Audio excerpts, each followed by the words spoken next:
नमस्कार, मैं आपके साथ के राणा। एएमवी नेटवर्क देख रहे हैं आप। और कर्नाटक के मुख्यमंत्री सिद्धारमैया ने राज्य में शैक्षणिक संस्थानों में हिजाब पहनने पर जारी प्रतिबंध को खत्म करने की बात कही।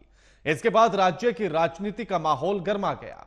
विवाद बढ़ने पर उन्होंने इस बात को पलट दिया है और उन्होंने कहा कि ऐसा कुछ नहीं करने जा रहे, सिर्फ विचार कर रहे हैं।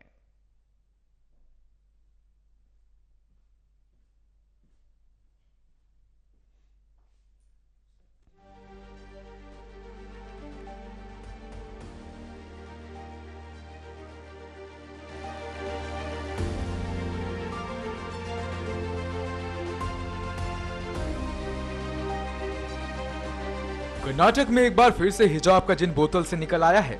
कर्नाटक के मुख्यमंत्री सिद्धारमैया ने राज्य के शैक्षणिक संस्थानों में हिजाब पहनने पर जारी प्रतिबंध को खत्म कर दिया है।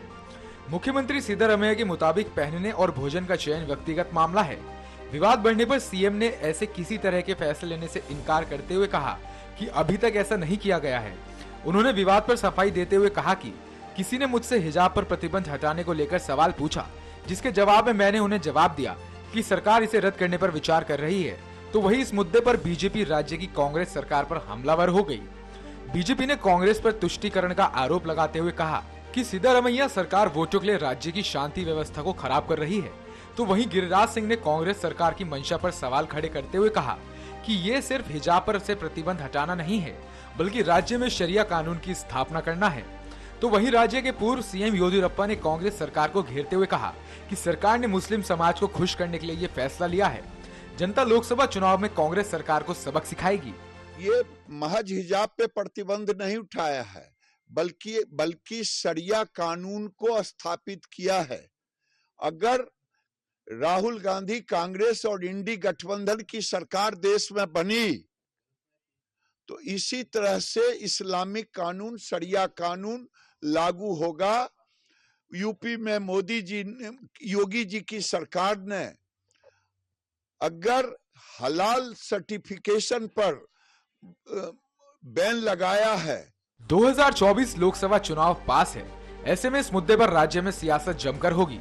कांग्रेस इस मुद्दे के जरिए मुस्लिम वोटों को अपने पाले में लाने के लिए हर हथकंडा अपना रही है। तो वहीं बीजेपी की नजर हिंदू वोटों पर है।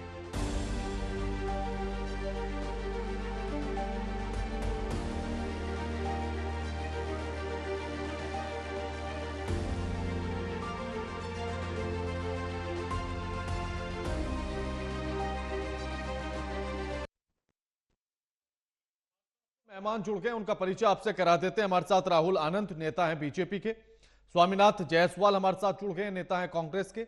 और स्टूडियो में मेरे साथ डॉक्टर सुशील शर्मा जुड़ गए हैं, राजनीतिक विश्लेषक हैं। आप तीनों का स्वागत है एएमवी नेटवर्क पर।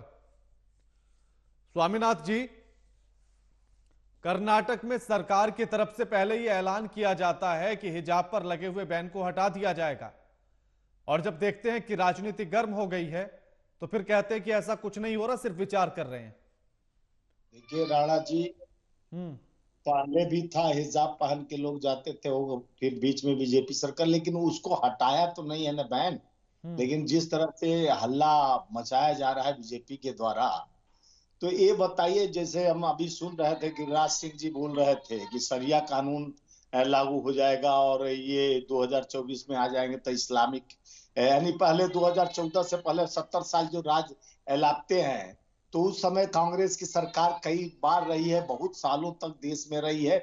तो क्या शरिया कानून लागू हो गया कि इस्लामिक स्टेट बन गया, चाहे इस्लामिक देश बन गया? तो इस तरह का भावनाओं को, जिस तरह से धर्म का घूंटी पिलाने का काम भाजपा का निरंतर रहा है, ये जब से 14 से बाद आए तभी से भारत आजाद हुआ है, तभी से एक घूट पिलाने का, धर्म का घूट पिलाकर, इन पर चर्चा करने के लिए कोई मुद्दा नहीं है। बेरोजगारी पर चर्चा करने, महंगाई। जी जी स्वामीनाथ जी, क्या विचार कर रही है सरकार हिजाब से बैन हटाने पर? देखिए, अभी तो सिद्धारमैया जी बोले कि मैं इस पे चर्चा किया, अभी तो हटाया नहीं, लेकिन उसके पहले तो विचार करने का मतलब तो यही होता है ना कि हटाने के लिए कुछ रास्ता निकालना। ये विचार करना अलग बात है, हटाना अलग बात है। हटा तो नहीं है। अगर हटाना ही नहीं तो विचार क्यों करना है? विचार, जो चीज नहीं हो रही है, विचार उसी पर किया जाता है। विचार क्यों नहीं किया जा सकता? देश में अगर जिसको जो पहनना है उस पर प्रतिबंध क्यों लगा कर रखा जाए? तो आप कपड़े से राजनीति, तो भाजपा का स्वामीनाथ जी, कपड़े हिजाब से पहनने राजनीति पर होती है। हिजाब पहनने पर प्रतिबंध सिर्फ शैक्षणिक संस्थानों तक है, उसके बाहर दरवाजे पर नहीं है। आपका जो मन करे पहन सकते हैं, लेकिन आप किसी स्कूल या कॉलेज में अगर जा रहे हैं तो उसकी यूनिफॉर्म में जाने में क्या दिक्कत है? कानून जो है, कानून के बाहर तो काम नहीं करेंगे ना, कानून के मुताबिक करेंगे। जो संविधान हमारा है, संविधान के तहत ही काम करेंगे, चाहे मुख्यमंत्री सिद्धारमैया जी, चाहे कोई भी। नहीं, आपको अच्छा लगेगा ये, आपको अच्छा लगेगा नहीं। अब मैं आपसे पूछना चाहता हूं कि आपको अच्छा लगेगा कि अगर एक स्कूल में हिजाब पहनकर बैठे हों, कुछ लोग केसरिया रंग का गले में पट्टा पहनकर बैठे हों, तो वो जो धर्म में जो बट रहे होंगे बच्चे, वो अच्छे लगेंगे? ये बंटने का सवाल तो 14 के बाद शुरू हुआ ना, ये पहले नहीं होता था। पहले तो हिंदू, मुस्लिम, सिख, ईसाई सारे एक धागे में पिरोकर, जिस तरह से देखिए, रमजान में राम आगे आते हैं तो दिवाली में अली पीछे आते हैं। ये जो संस्कार पहले से बाढ़े पुत्र पिता के धर्म में खेती उपजे अपने घर में, पुराने संस्कार चले आ रहे थे। लेकिन ये तो जब से मोदी सरकार आई तभी नहीं, से। तो आप ये तो बताइए ना, स्कूलों में उसकी स्कूल की यूनिफॉर्म या कॉलेज की यूनिफॉर्म होनी चाहिए या नहीं? देखिए, स्कूल कॉलेज का यूनिफॉर्म तो पूरे देश में अलग है, वो होनी चाहिए। और उसके बाद जो हिजाब की बात है, तो उस पर वो यानी चर्चा की, कोई अभी लागू नहीं हुआ। हमारे मुख्यमंत्री हैं, उनसे हमारे बड़े नेता मल्लिकार्जुन खड़गे जी वगैरह सब बैठ के बात करेंगे। ऐसा कुछ बात नहीं हुआ, वो पहले ही मिर्ची लगी तो हम क्या करें। अभी कुछ हुआ नहीं, लोग पहुंच गए कि शरिया कानून लागू हो जाएगा। और नहीं, मैं तो शरिया कानून तक अभी जा ही नहीं रहा हूं स्वामीनाथ जी, मैं तो शरिया कानून तक जा ही नहीं रहा हूं। मैं तो सिर्फ इतना पूछ रहा हूं कि इस पर विचार करने की जरूरत क्या है। ये मेरा सवाल है, उत्सुकता है, ये मैं जानना चाहता हूं कि आखिर क्यों विचार किया जा रहा है इस पर। देखिए राणा साहब, विचार करना कोई गलत बात नहीं, विचार क्यों नहीं। अगर देश में हर चीज की आजादी है तो कपड़े लगते से राजनीति, कपड़ा देख के तो मोदी जी पहचान जाते हैं कि कौन। मैं उस मुद्दे पर जा ही नहीं रहा हूँ स्वामीनाथ जी, मैं अभी उस मुद्दे पर जा ही नहीं रहा हूँ। और धर्म का घूट यही तो चल रहा है, महंगाई की मार। ठीक है, लौटता हूँ राहुल जी, ठीक है, लौटता हूँ। राहुल जी, अगर सरकार सिर्फ ये कह रही है कि विचार कर रहे हैं, तो इसमें आपको क्या आपत्ति है? देखिए, इस चर्चा की शुरुआत करने से पहले मैं एक बहुत महत्वपूर्ण लाइन आपके सामने बताना चाहूंगा। सत्ता बदल जाती है, सिंहासन का चरित्र नहीं बदलता। बदल जाते हैं शहर में लगे पोस्टरों का रंग, नहीं बदलता तो जनता का जीवन। आए थे कल सैकड़ों यहाँ, जैसे 20, 19, 17, 15 या 13 में जश्न मनाने, या घर पर सत्ता अपनी जाति देख बदलते हुए उदास होते या मुस्कुराने। देखिए, एक सबसे बड़ी बात यह है राणा जी कि राहुल जी, ये भी तो क्लियर कर दीजिए, आपने किस पर सुनाई? मैं बताना चाह रहा हूं, मैं ये कहना चाह रहा था कि जो कांग्रेस है, खासकर जब भी वो सत्ता में आती है तो वो अपनी सुविधा के अनुसार राजनीति करने लगती है।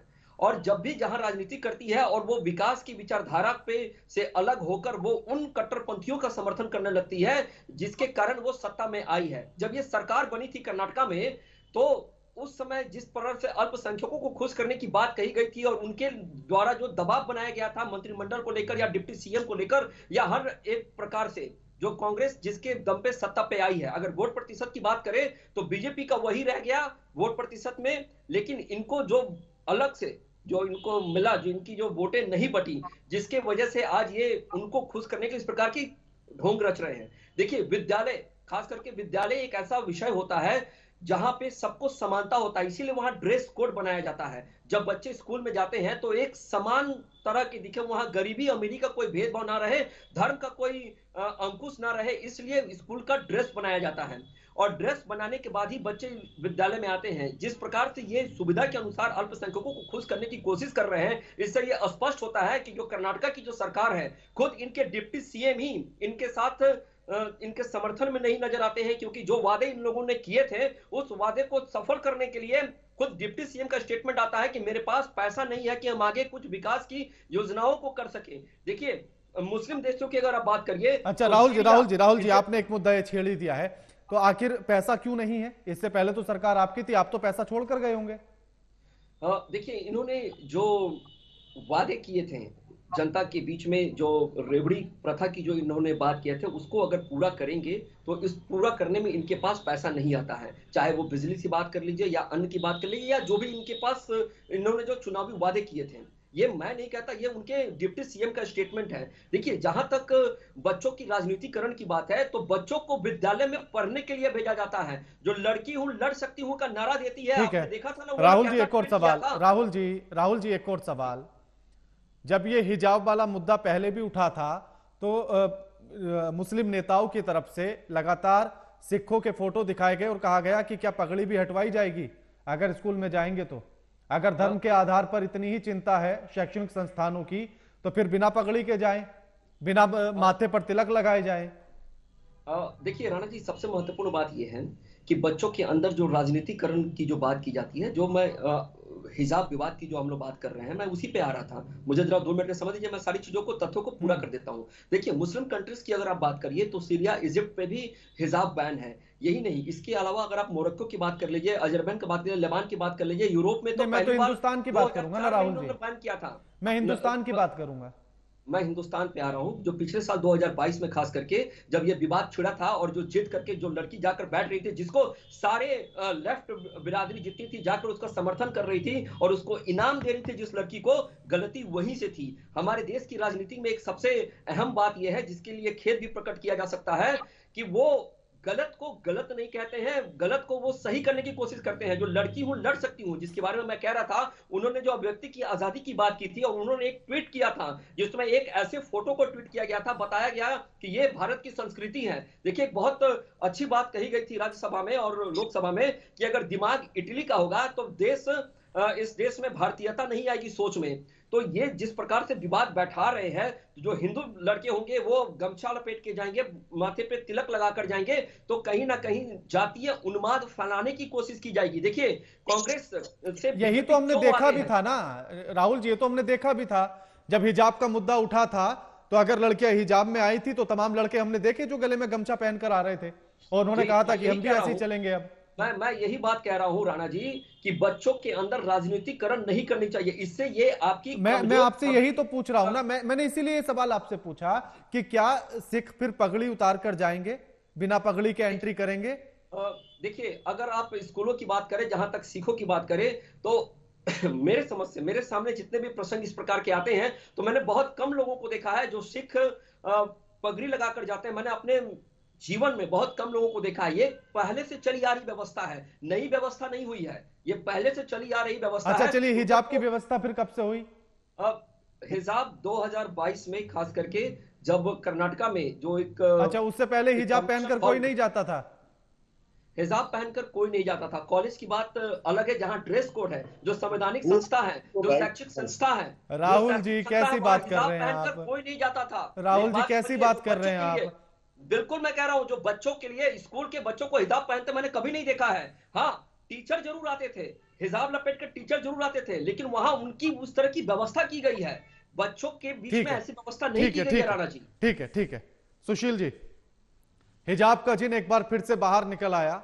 अब सरकार ने राजनीति होने पर यह तो कह दिया है कि हम सिर्फ विचार कर रहे हैं, चिंता की कोई बात नहीं है। तो जब कुछ करना ही नहीं है तो विचार क्यों? देखिए, यहाँ कंसर्न बहुत सारे हैं। एक तो हिजाब की अगर आप बात कर रहे हैं स्कूलों में और कॉलेजेस में, हाँ, तो वहाँ हिजाब उनकी यूनिफॉर्म से अगर मैच करता है तो ही उसको अलाउ किया जा सकता है, और अगर यूनिफॉर्म से मैच नहीं करता है तो इस पर सवाल उठना लाजमी है। हाँ। और दूसरा सवाल ये है कि हिजाब क्या व्यक्तिगत चॉइस का मामला है, आपकी आइडेंटिटी का मामला है? अगर ये आपकी धार्मिक पहचान का मामला है तो आपका धर्म आपके घर में है, आप घर में कुछ भी करें अपने धर्म की मान्यताओं के अनुसार, सब सही है। लेकिन जब आप अपने घर से बाहर आते हैं, समाज में आते हैं, तो आप भारत के नागरिक हैं और भारत के नागरिक सब नागरिक बराबर हैं। तो उस रूप से आप अपनी व्यक्तिगत पहचान दूसरों पर थोप नहीं सकते, खासकर स्कूलों और कॉलेजेस में जहां हमने शब्द ही दिया है यूनिफॉर्म पहनकर आना है। यूनिफॉर्म का मतलब होता है सब एक समान। सब बराबर हैं। तो एक खास तरह की जो भी कलर है और जो भी ड्रेस आपकी स्कूल की तरफ से या कॉलेज की तरफ से या यूनिवर्सिटी की तरफ से रिकॉग्नाइज की गई है वही पहनकर आना है। उसमें अगर कुछ भी आप डेविएशन करेंगे, वायलेशन करेंगे तो वो नियमों का उल्लंघन माना जाएगा और उस पर आपके खिलाफ कार्रवाई हो सकती है। तो हिजाब, जहां तक मेरी जो समझ है, हेड स्कार्फ जिसको हम बोलते हैं, तो वो आप काला या सफेद या हरा या नीला पीला आप अपने मौसम के हिसाब से चुन सकते हैं। वो व्यक्तिगत चॉइस का मामला है और आपकी धार्मिक पहचान का मामला नहीं है। तो इसको अगर हमारे राजनेता लोग धार्मिक पहचान और व्यक्तिगत चॉइस को मिक्सअप करते हैं तो यहां पर हमें थोड़ा ध्यान देने की जरूरत है। जी, जिस तरह से मैं वो सवाल पूछ रहा था कि सिखों को लेकर भी ये तमाम आवाजें उठी मुस्लिम नेताओं की तरफ से कि क्या इनकी पगड़ी पर भी बैन लगाया जाएगा फिर, तो देखिए अगर किसी को कोई ऑब्जेक्शन है तो आप जाकर सवाल उठाएं और कार्रवाई करें। कानून सम्मत जो भी कार्रवाई होगी वो, भारत एक सेकुलर देश है, सबके ऊपर लागू होगा वो। हाँ, क्योंकि उनका यही कहना था कि अगर हिजाब से इतनी परेशानी है तो फिर धर्म के आधार पर पगड़ी से क्यों नहीं है। देखिए हिजाब से परेशानी नहीं है, परेशानी है कॉलेज और एजुकेशनल इंस्टीट्यूट के रूल को तोड़ने से। आप रूल के अंदर जो भी पहने वो आपकी चॉइस है, स्कूल कॉलेज एजुकेशनल इंस्टीट्यूशन उसका सम्मान करते हैं, लेकिन किसी एक व्यक्तिगत धर्म विशेष के लोगों को ज्यादा सुविधाएं देना, कानून से ऊपर जाना, सेकुलरिज्म को वॉयलेट करना, उस पर परेशानी है भारतीय जनता पार्टी को।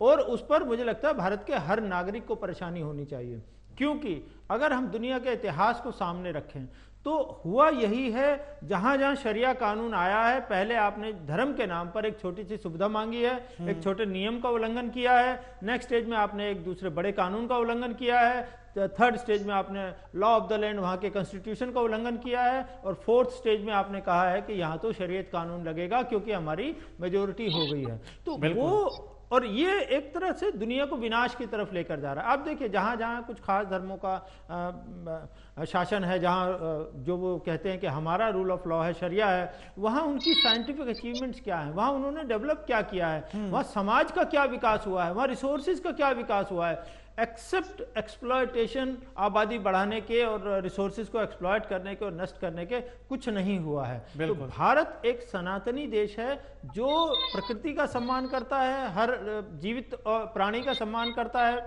हर व्यक्ति का सम्मान करता है। वहां पर इस तरह का डेविएशन को शुरू से ही मुझे लगता है कि कड़े शब्दों में उसका प्रतिकार होना चाहिए। जी बिल्कुल। स्वामीनाथ जी, अगर स्कूल की ड्रेस को बना दिया गया, कह दिया गया कि यूनिफॉर्म में आपको आना है, तो फिर हिजाब पर इतना हो हल्ला क्यों?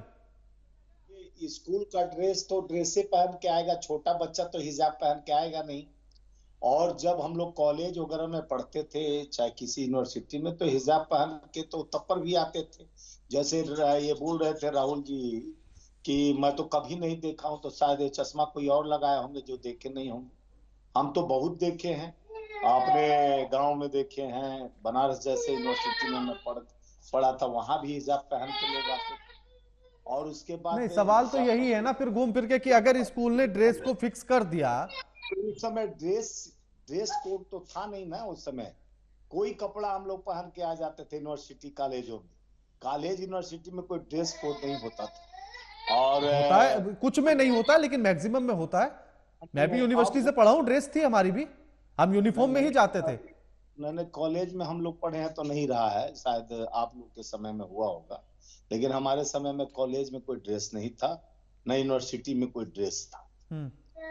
और रही बात की कपड़े से ही जात को और जाति धर्म को लाकर राजनीति करना, ये उचित नहीं है। यहाँ पे देश के बारे में सोचना, देश की उन्नति प्रगति, देश जिस तरह से खड्डे में जा रहा है। स्वामीनाथ जी अब एक बात का जवाब दे दीजिए, स्वामीनाथ जी एक बात का जवाब दे दीजिए कि हिजाब से अगर प्रतिबंध हट गया तो कौन सा विकास देश का होगा?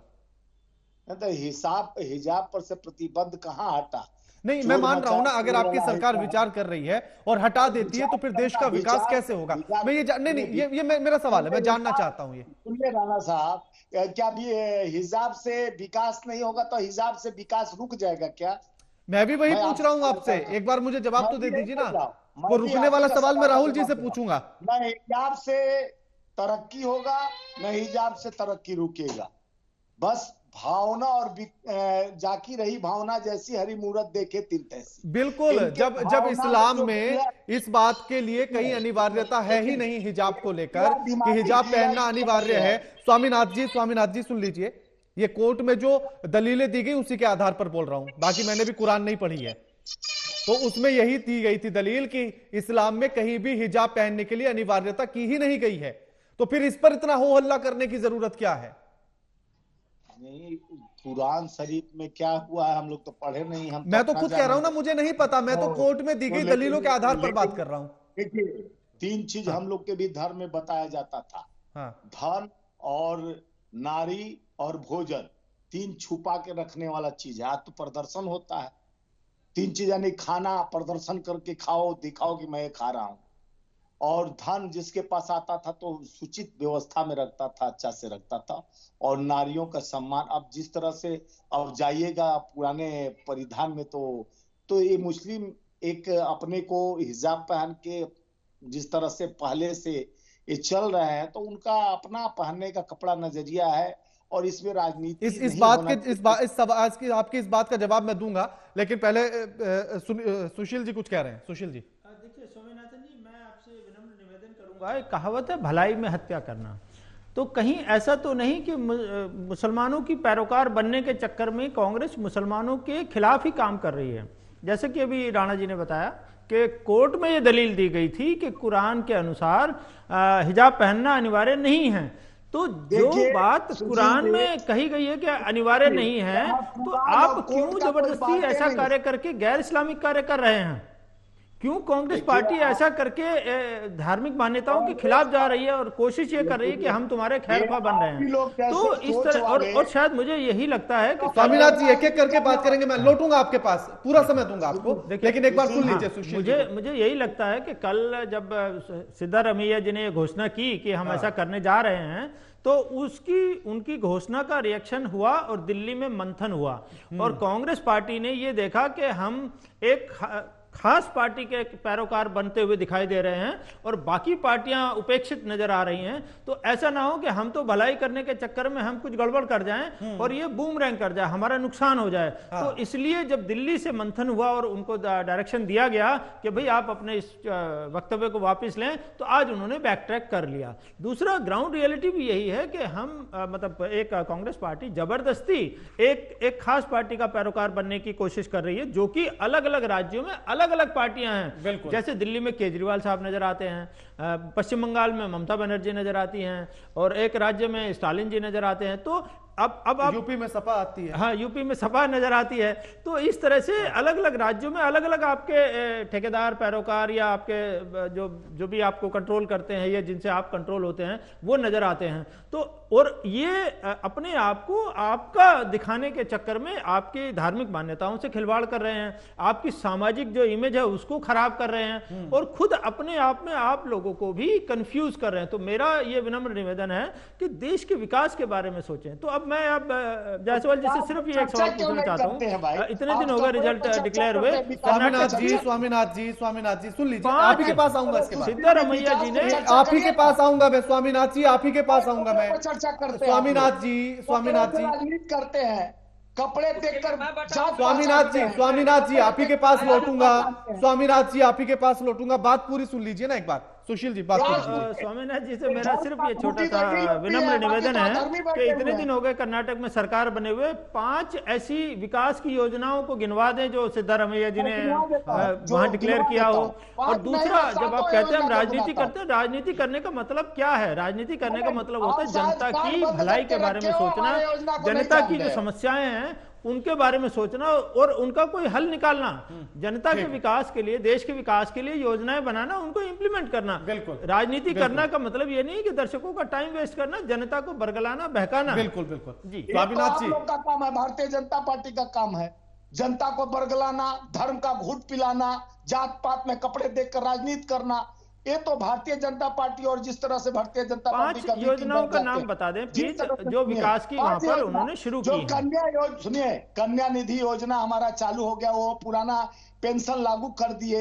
जो हम 5-7 मुद्दों से आए थे, सारा चीज क्रियान्वित कर दिया गया कर्नाटक में। शायद आपको नहीं तो गूगल पर बहुत चीज आपको याद भी नहीं है कि क्या क्या स्कीम आई थी, क्या क्या स्कीम घोषणा पत्र में आपने डाली हैं? बोले आप गूगल पर खोल के देख लीजिए, शाहजहां का बड़ी चीज देखते हैं आप गूगल पे, थोड़ा देख लीजिए सुशील जी कि हम योजना जो बोल चैनल पर प्रवक्ता है, आपको जबानी याद होना चाहिए।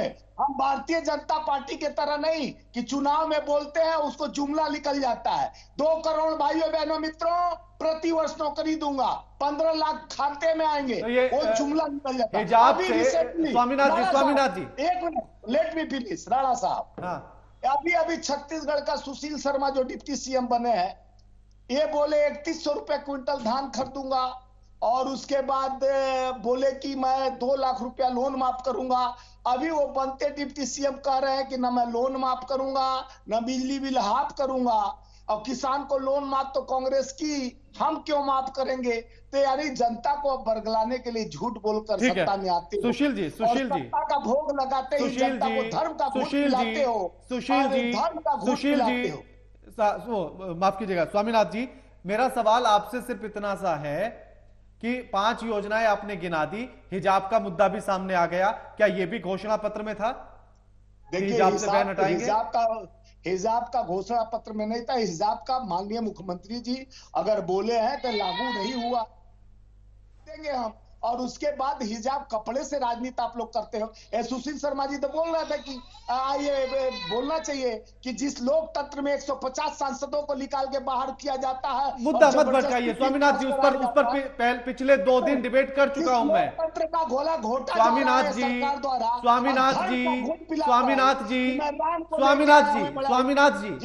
स्वामीनाथ जी देखिए, अगर परीक्षा देने गणित की जाए तो गणित के ही सवालों का जवाब देना चाहिए, इंग्लिश का देने पर फेल हो जाते हैं। ये नहीं फेल होगा। और वसीम बरेलवी का एक शेर है कि कौन सी बात कब कहां कैसे कही जाती है, यह सलीका हो तो हर बात सुनी जाती है। स्वामीनाथ जी, इसीलिए कह रहा हूं कि विषय अभी मेरा हिजाब है। कर्नाटक में जो बयान आपके सीएम साहब ने दिया, तो उसी विषय पर रहेंगे। संसद से जिस निलंबन की बात कर रहे हैं, पिछले 2 दिन से उसी पर डिबेट की है, और बीजेपी के प्रवक्ताओं से ऐसे ही सवाल पूछे जैसे अब आपसे पूछ रहा हूं मैं। जो बोले हैं उससे शरिया कानून नहीं लागू हो जाता। मैं अभी शरिया कानून तक पहुंचा ही नहीं हूं। मैं शरिया कानून तक मैं सिर्फ इतना जानना चाहता हूं कि अगर हिजाब से आपने प्रतिबंध हटा दिया। देखिए, भारतीय जनता पार्टी के नेता, बड़े नेता गिरिराज सिंह जी शरिया कानून और लगे बोलने की। मैं अभी वहां तक, मैं स्वामीनाथ जी, सवाल मेरे हैं, गिरिराज जी के सवाल लेकर नहीं बैठा हूं मैं यहाँ। मेरा सवाल इतना सा है कि हिजाब से अगर आपने प्रतिबंध हटा दिया तो क्या कर्नाटक का विकास होगा?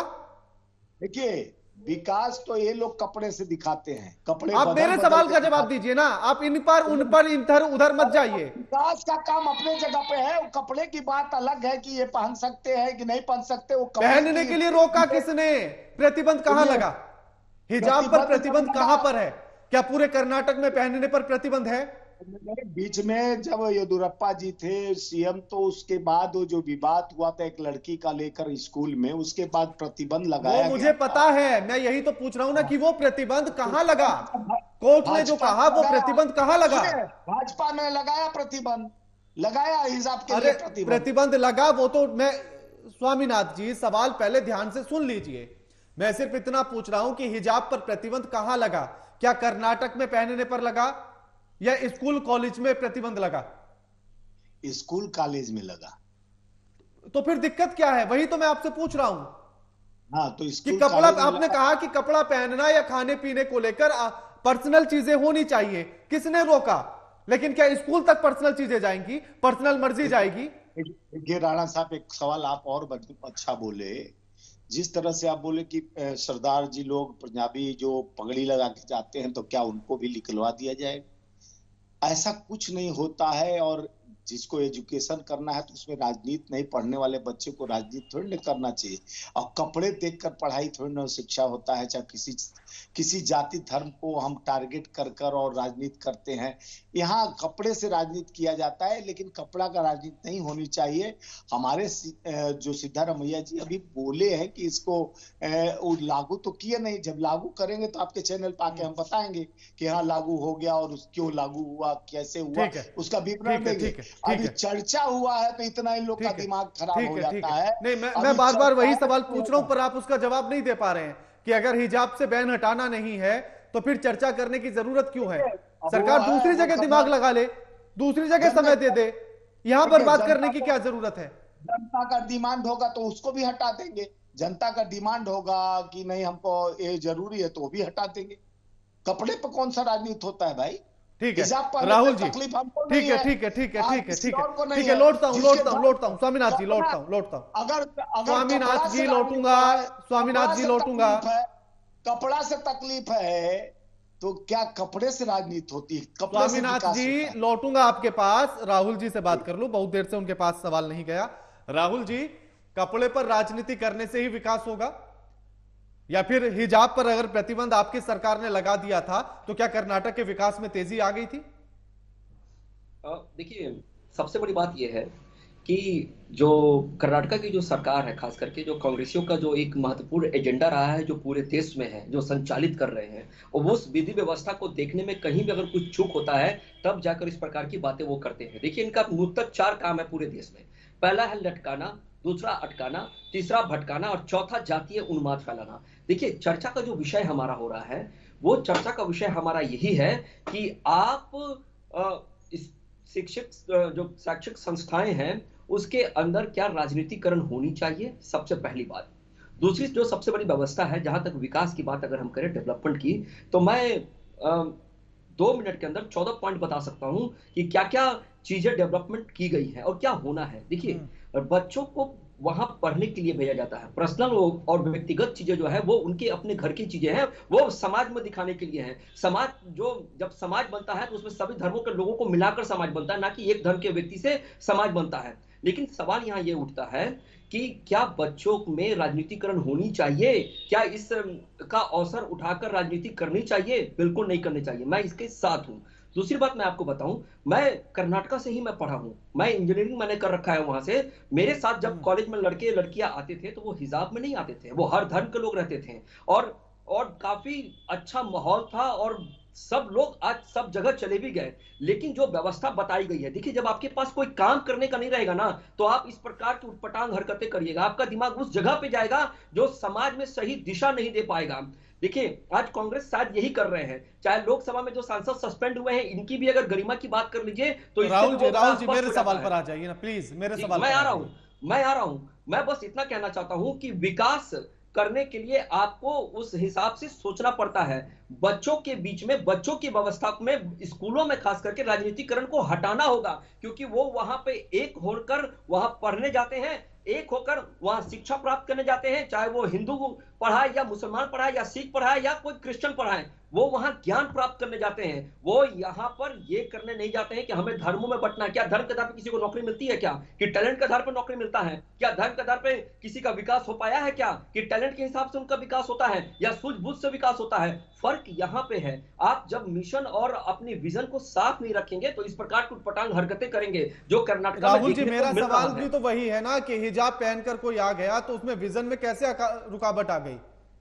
देखिए राणा जी, हिजाब पहनकर आना मुद्दा नहीं है। मैंने कहा कि जो एजुकेशन हब है, जो स्कूल कॉलेजेस यूनिवर्सिटी है, वहां रोक है। आप उसके बाहर बहुत सारे लोगों को मैंने देखा कि स्कूल में आने से पहले अपने हिजाब को बैग में रखकर तब स्कूल में प्रवेश करते थे। ऐसे बहुत सारे उदाहरण सामने पेश किए गए हैं। लेकिन सवाल यहाँ ये उठता है कि क्या इस पे राजनीतिकरण करना आवश्यक है? सवाल ये उठता है जो कांग्रेस। राहुल जी, मेरा सवाल भी यही है फिर से कि जब स्कूलों में सिख जाते हैं तो वो भी पगड़ी बांध कर जाते हैं। अब देखिए, सिख जो पगड़ी बांधकर जाते हैं, अगर किसी को आपत्ति है तो वो आगे बढ़े, इसको मैं रोकने की बात नहीं करता हूं। जिस नहीं, सवाल सरकार से इसीलिए है कि अगर सरकार को हिजाब से आपत्ति है तो फिर पगड़ी से क्यों नहीं है?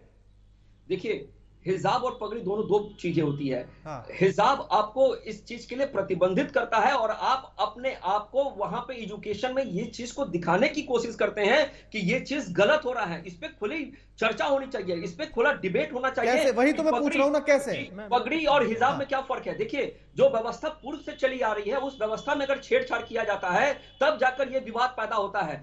ये हिजाब की व्यवस्था पहले से बंद थी, नए पेज शुरू किया गया था, तब जाकर ये प्रतिबंध लगाने की बात आई थी और सरकार ने इसको रोका था क्योंकि उससे वहां का माहौल खराब हो रहा था। आप देखिए जहां भी तुष्टीकरण की राजनीति हुई है वहां पे माहौल खराब ही हुआ है, चाहे वो कश्मीर की बात कीजिए या फिर आप बिहार की बात कीजिए या फिर आप बंगाल की बात कीजिए या आप चले जाइए चेन्नई की बात करिए, तमिलनाडु की, वहां इस प्रकार के प्रकरण आपको देखने को लगातार मिलेंगे। राणा जी, सवाल यहाँ ये उठता है कि जो व्यवस्था पहले से चली आ रही है क्या उसमें परिवर्तन करना आवश्यक है? क्या शैक्षिक संस्थाओं में ये विवाद खड़ा करना जरूरी है? अगर गलत है तो आप वहीं पे कीजिए। देखिए प्रियंका गांधी जी का एक ट्वीट आया था इसके ऊपर, जिसमें उन्होंने एक बड़ा बेशरम टाइप का एक फोटो को उन्होंने ट्वीट किया था कि ये मेरी अभिव्यक्ति की आजादी है। क्या आपको लगता है कि देश की संस्कृति को वो फोटो सुशोभित है? क्या आपको लगता है कि भारत इस प्रकार के व्यवहार को समझ पाएगा या उसको पसंद करेगा? ये चीजें होती हैं। जब आप किसी खास वर्ग को खुश करने की कोशिश कीजिएगा तो इस प्रकार की उटपटांग हरकत करिएगा आपको, जो इन्होंने किया। ठीक है, सुशील जी आप कुछ कहना चाह रहे थे? जी देखिए, मैं ये बोलना चाह रहा था, जहां इन्होंने सवाल उठाया है कि क्या सिखों को पगड़ी हटानी चाहिए, तो मेरा ये मानना है कि सिख भी अगर वो पगड़ी पहनते हैं तो वो उनके व्यक्तित्व का हिस्सा है। आप उसको धर्म से रिलेट करते हैं, ये आपकी समस्या है। अब मैं इसको क्यों कह रहा हूं कि ये व्यक्तित्व का हिस्सा है, क्योंकि आपने देखा होगा कोई सिख ऐसा नहीं है कि वो कॉलेज में जाने के टाइम पर तो पगड़ी पहनता है, कोई महिला या पुरुष जो भी ड्रेस पहनते हैं, और जब सिनेमा हॉल जाते हैं तो उसको हटा देते हैं, या जब शॉपिंग मॉल जाते हैं तो उसको हटा देते हैं, जब मार्केट जाते हैं तो नहीं, वो उनके व्यक्तित्व का, उनकी डेली ड्रेसअप का हिस्सा है। लेकिन हिजाब के मामले में यहाँ एक दोहरा चरित्र नजर आता है। जब आप मार्केट जाते हैं, सिनेमा हॉल जाते हैं, शॉपिंग मॉल जाते हैं, तो आपका ड्रेसअप दूसरा होता है जो कि आपके वहाँ के माहौल के अनुकूल होता है। तो यहाँ पर जो स्कूल कॉलेज में जो ड्रेस प्रिस्क्राइब्ड है, उस ड्रेस को ना पहनकर आप वहाँ का नियम तोड़ने का प्रयास करते हैं, और उस नियम तोड़ने पर ही ऑब्जेक्शन होता है। तो आप ऐसा क्यों करते हैं? क्या आप जानबूझकर ऐसा करते हैं, या ये आपके स्वभाव में रच बस गया है कि हम इस देश के, इस महान देश के, इस सनातनी देश के, इस भारत देश के कानूनों को धता बताएंगे? क्यों आप, अगर आप ऐसा करते हैं तो आप क्यों करते हैं? क्यों आप कानून तोड़ने में यकीन रखते हैं? ये सीधा सा सवाल है, और ये सवाल मैं अपने जो पैनलिस्ट दोनों बैठे हैं इनसे मैं पूछना चाहूंगा, ये क्या कहते हैं इस बारे में। बिल्कुल, मेरा एक और सवाल आपसे ये है कि क्या ये जो जिस तरह का बयान आया सिद्धारमैया का, क्या ये बयान 2024 के लिए था? जी बिल्कुल, ये 2024 के लिए प्रिस्क्राइब था, और जैसे कि अभी हमने चर्चा किया था कि हर राज्य में एक खास धर्म के अलग अलग पैरोकार हैं, अलग अलग सिरमौर बने हुए हैं, जिसमें हम केरल का नाम लेना भूल गए थे। क्या केरल में अलग पार्टी है, तो इन्होंने जब सिद्धारमैया जी ने सोचा कि हम इनके खैरख्वाह बन जाएं और हम इनका विकास करने के नाम पे, जो हालांकि विनाश ही करता है, उनकी इमेज भी खराब करता है पूरी दुनिया में, तो जब ये मैसेज इनका दिल्ली गया और उसकी रिएक्शन हुई, दिल्ली में मंथन हुआ होगा, तो उन्होंने देखा होगा कि 5 राज्यों में पार्टी को, खासकर कांग्रेस पार्टी को उसका बड़ा नुकसान हुआ है, तो तुरंत उन्होंने फिर सिद्धारमैया को निर्देश जारी किए गए होंगे कि भाई ऐसा मत करो, भलाई में हत्या करने का प्रयास हो जाएगा, पार्टी को नुकसान हो जाएगा। क्योंकि आज भारत देश की जनता जागृत हो चुकी है, वो विकास को पहचानती है और विकास चाहती है।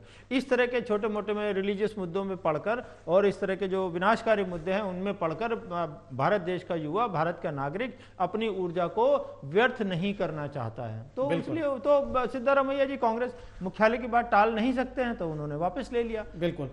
स्वामीनाथ जी, आपने एक बात कही थी जिसका मैं कह रहा था कि मैं जवाब बाद में दूंगा, और पिछली बार के टर्न पर मैं भूल भी गया था उसे। आपने कहा था कि ग्रंथों में कुछ ऐसा लिखा है कि खाना यानी कि भोजन, धन और नारी को छिपाकर रखना चाहिए। चलिए, धन और भोजन पर मैं मान भी लूं, नारी को छिपाकर रखने की जरूरत क्या है? नारी का मतलब जो हम लोग के संस्कार में कहा गया है, स्त्री धन से भी ज्यादा सुरक्षित। जैसे पहले के बुजुर्ग जो थे, पहले के हम लोग के माता होता अभी घूंघट ले लेती है अपने बड़े। अब तो धीरे धीरे कल्चर चेंज हो गया। तो पहले जो बुजुर्ग थे, पहले हम लोग देखे थे, हम लोग की भाभी वगैरह सारे लोग जो तो आपको लगता था कि वो घूंघट प्रथा अच्छी थी? नहीं, कोई प्रथा अच्छी थी नहीं थी, लेकिन संस्कार तो था। नहीं, संस्कार और प्रथा में तो बड़ा अंतर होता है। आपको लगता था खराब प्रथा था? हाँ बिल्कुल। ये आपसे मैं प्रश्न कर रहा हूँ। हाँ बिल्कुल, मुझे तो खराब लगती थी। नहीं, सब घर की औरतें सम्मान से घूंघट बांध के, एक अदब लिहाज रहता था, खुले में बैठ के सब पूरे परिवार के मैं भी तो वही कह रहा हूँ ना, घूंघट रखने की जरूरत क्यों, और सम्मान सिर्फ महिलाएं क्यों करें, फिर पुरुषों को भी करना चाहिए दुपट्टा ओढ़कर। मैं कुछ कहना चाहता हूँ। हाँ बिल्कुल, सुशील जी लौटूंगा आपके पास, स्वामीनाथ जी लौटूंगा। स्वामीनाथ जी, बड़ी मजेदार बात है कि भारत देश में जहां नारियों का सम्मान होता है, नारियों की पूजा होती है, भारतीय जनता पार्टी और सम्मान करती उसमें है। आप कह रहे हैं कि वो घूंघट होना चाहिए था और घूंघट रहने से उनको हम वैल्यू करते हैं, तो ये कुछ दोगलापन नहीं आपकी बातों में नजर आता है कि हम कुछ भी कह दें संस्कारों के नाम पर, कुछ भी कह दें ग्रंथों के नाम पर, और जनता को दिग्भ्रमित करें। आप लोग करते हो यार।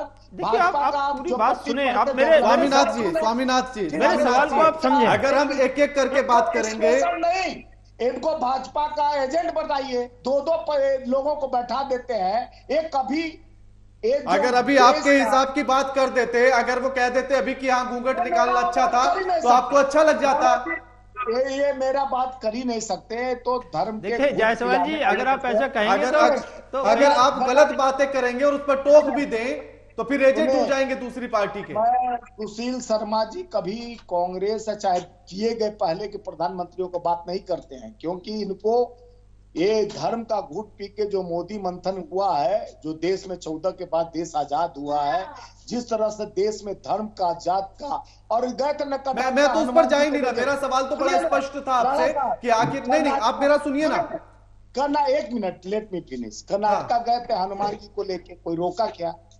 हनुमान जी को लेके गए थे, माननीय हमारे भगवान आराध्य हनुमान जी के नाम पर वोट मांग रहे थे मोदी जी घूम के। स्वामीनाथ जी अभी मत जाइए ना चुनाव पर, मत जाइए, अभी चुनाव पर नहीं जाते। अभी जो बात आपने कही मैं उसी पर बात करना चाहता हूँ, क्योंकि वो हिजाब से जुड़ा हुआ मुद्दा है, इसीलिए मैं उस पर बात कर रहा हूँ, वरना मैं उस पर आपको जवाब भी नहीं देता फिर, अगर वो मुद्दा मेरे विषय से अलग होता तो।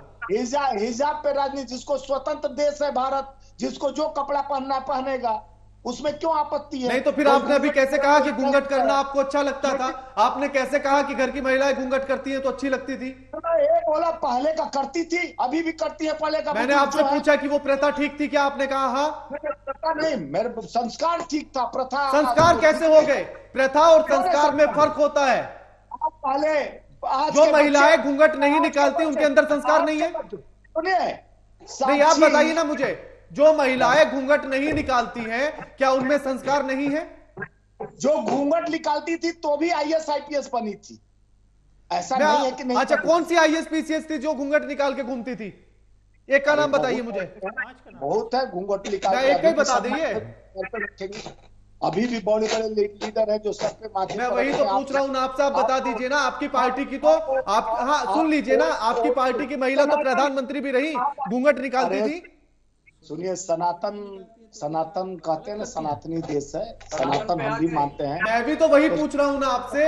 आपकी पार्टी में तो महिलाओं का वर्चस्व रहा, महिलाएं शीर्ष पदों पर रही, घूंघट निकालती थी या निकालती हैं?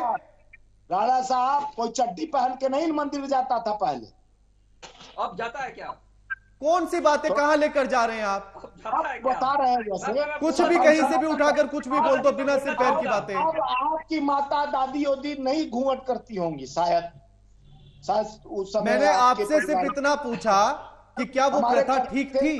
नहीं, हमारे करते थे पहले के लोग। करते थे, नहीं करते पर नहीं जा रहा मैं अभी।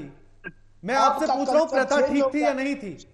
आपका कल्चर चेंज हो गया, आप तो साथ में बाप बेटे बैठ के ड्रिंकिंग करते हैं। वो पहले संस्कार था कि बड़े भाई के सामने, पिता के सामने। आज भी हम लोग फिर आप बात घुमा देते हैं। स्वामीनाथ जी पॉइंट पर रहेंगे, बड़ा अच्छा लगेगा। मैंने आपसे बड़े स्पष्ट शब्दों में यह कहा था कि निकालती थी पहली महिलाएं, लेकिन मुझे वो प्रथा अच्छी नहीं लगती थी। मेरे घर में निकलता था, आपके घर में निकलता था, या किसी और के घर में निकलता था, मुझे उससे आपत्ति नहीं है, लेकिन वो प्रथा ठीक नहीं थी। तो पुराने प्रथा को, रामचरितमानस को क्यों मानते हैं? रामचरितमानस में सीता जी ने कब घूंघट निकाला? रामचरितमानस में सीता जी ने कब घूंघट निकाला? चलिए आप बता दीजिए, आपने रामचरितमानस की बात छेड़ दी। एक जगह मुझे एक श्लोक सुना दीजिए जहां लिखा हो कि सीता माता ने घूंघट निकाला दशरथ जी से। सुनिए पहले, हाँ बताइए आप।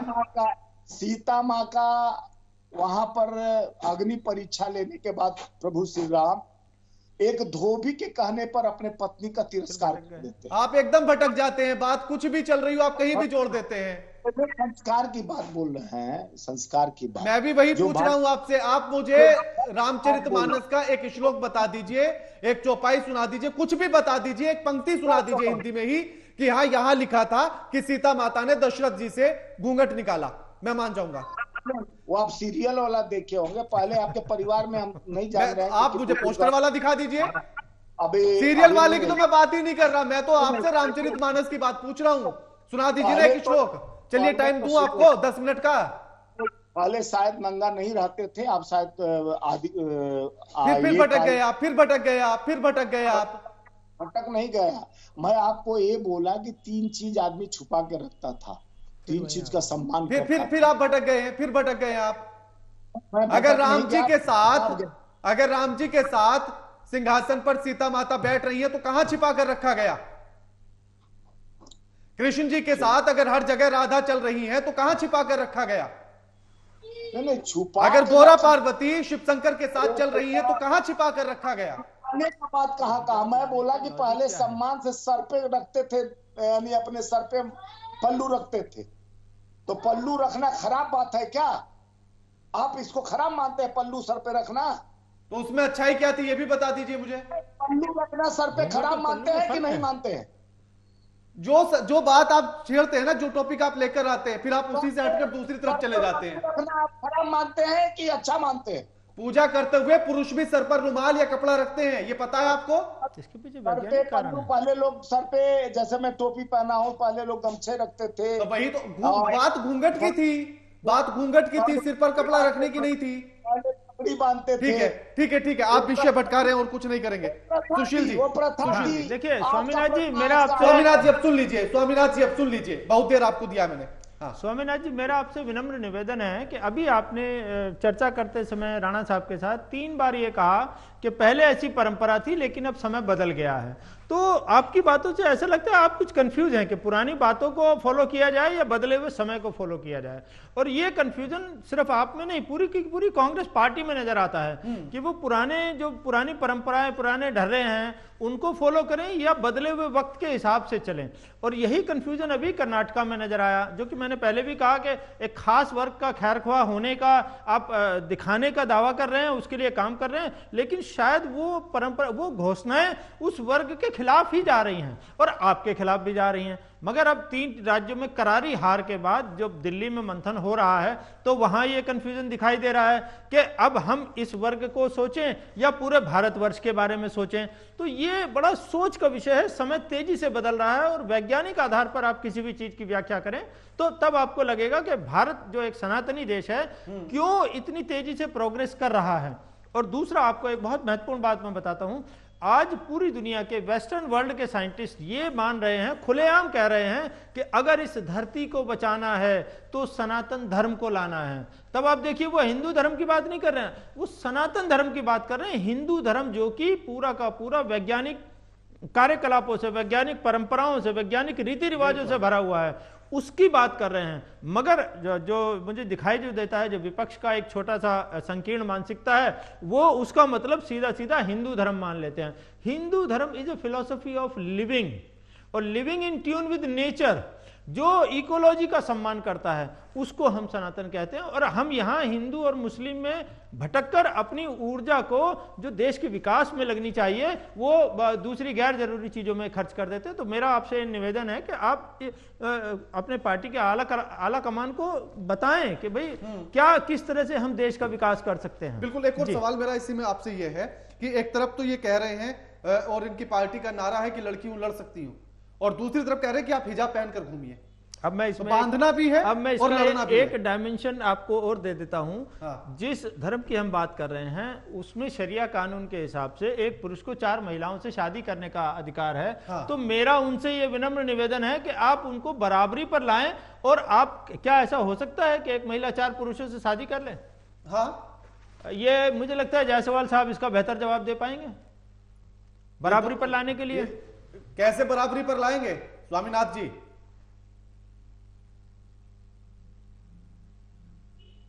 सनातन का देश है हमारा, और सनातन का सदियों से रहा है। हिंदू कोई धर्म नहीं था, और जैसे माननीय मोदी जी भी कई बार बोले हैं और अमित शाह स्वामीनाथ जी, मेरा सवाल दूसरा था, ये है ही नहीं मेरे सवाल का जवाब। हाँ बताइए बताइए क्या सवाल? मेरा सवाल ये था कि बराबरी में आप कैसे लेकर आएंगे? आप जिस समुदाय की बात कर रहे हैं, हिजाब पहनाने की बात कर रहे हैं, वहां महिला पुरुष को आप समान कैसे लाकर खड़ा करेंगे? संपत्ति में समान अधिकार नहीं है। बराबरी पर तो हम ला रहे हैं, लेकिन इनसे बचाना पड़ेगा ना। कैसे? वही तो पूछ रहा हूं ना, कैसे बताइए ना। बराबरी पर ला रहे पर कैसे? एक दो एग्जांपल दीजिए ना कि ऐसे। महिलाओं को जो सम्मान की बात करते हैं तो भाजपा से तो बचाना पड़ेगा महिलाओं। पूरे देश में जिस तरह से अपमान बेटियों का, जैसे साक्षी जैसी बेटी को छोड़ना पड़ रहा है। स्वामीनाथ जी, उस मुद्दे पर चर्चा कर चुका हूं मैं। मेरा सवाल अभी आपसे सिर्फ इतना है कि आप उन्हें बराबरी पर कैसे ला रहे हैं? जिस समुदाय की बात मैं कर रहा हूं, साक्षी हिजाब नहीं पहनती है। सुनिए, मैं हिजाब की बात नहीं कर रहा हूं, मैं हिजाब की बात कर रहा हूं। आपको अभी तक पता नहीं लगा? डिबेट का पूरा प्रोग्राम हमारा खत्म होने वाला है, 1 घंटा समाप्त होने वाला है, आपको नहीं पता लगा डिबेट किस पर चल रही है? सुनिए राणा साहब, सुनिए, जैसे हमारे सुशील जी बोले कि 5 राज्यों में करारी हार, इनको शायद मालूम नहीं होगा 4,90,00,000 वोट कांग्रेस को मिला था और 4 करोड़। कहां जा रहे हैं स्वामीनाथ जी? मेरे सवाल पर आ जाइए प्लीज। और स्वामीनाथ जी, नहीं, मेरे सवाल पर आ जाइए, मेरे सवाल पर आ जाइए। हिजाब तो राजनीति से प्रेरित है ना। जी, भाजपा का प्रवक्ता नहीं हूं मैं भारत देश का नागरिक हूं और एक राष्ट्रवादी नागरिक हूं। देश की तरक्की के बारे में सोचता हूँ। नागरिक नहीं है आप, भाजपा के प्रवक्ता राहुल जी हैं, आप उनसे सवाल करें, उनसे आप पूछे राजनीति की बात। ठीक है, समय कम है स्वामीनाथ जी, समय कम है। राहुल जी, हाँ समय कम है। स्वामीनाथ जी, हिजाब कोई मुद्दा नहीं है। ठीक है, आपके हिसाब से हिजाब कोई मुद्दा नहीं है। ठीक है, ठीक है, ठीक है, ठीक है। स्वामीनाथ जी, आप रोजगार पर चर्चा करिए, नहीं हिजाब पर चर्चा क्यों? स्वामीनाथ जी, क्योंकि हिजाब पर मैंने नहीं कहा था, आपके मुख्यमंत्री ने कहा था कि हम बैन हटा रहे हैं। अगर उन्हें रोजगार की इतनी चिंता थी तो हिजाब को बीच में नहीं लाना चाहिए था। आपकी सरकार उस पर मंथन करने की बात कर रही है, विचार करने की बात कर रही है, और आप सवाल मुझसे कर रहे हैं कि मुझे किस पर बात करनी होगी? महिलाओं को रोजगार देने की क्या स्कीम उन्होंने घोषणा की है? आप कराइए ना अपनी सरकार से मंथन रोजगार पर, आप कराइए ना मंथन शिक्षा पर, आप कराइए ना उनके उत्थान पर। मैं बात करूंगा इसी डिबेट में। करिए, डिबेट करिए। हाँ, तो आप अपनी सरकार से बोलिए ना मंथन करें। मंथन आप करिए, आप काहे को हिजाब? आपके नेता बयान दे कि हम हिजाब पर चर्चा करेंगे। आपकी सरकार के नेता, आपके मुख्यमंत्री बात करें कि हम हिजाब पर विचार कर रहे हैं कि उस पर प्रतिबंध हटाया जाए या ना हटाया जाए, और चर्चा मैं दूसरे मुद्दों पर करूं। क्यों नहीं मुद्दा कब बात करें? महंगाई है, बेरोजगारी है, आप करिए ना। विपक्ष में आप हैं, मैं नहीं हूं विपक्ष में। आरबीआई का 4 साल जो देश में विपक्ष में आप हैं और कर्नाटक में सत्ता में आप हैं, मैं नहीं हूं। तो आप आइए सही रास्ते पर। ठीक है, लौटता हूं। हाँ ठीक है, ठीक है। स्वामीनाथ जी, स्वामीनाथ जी, स्वामीनाथ जी, स्वामीनाथ जी, ठीक है।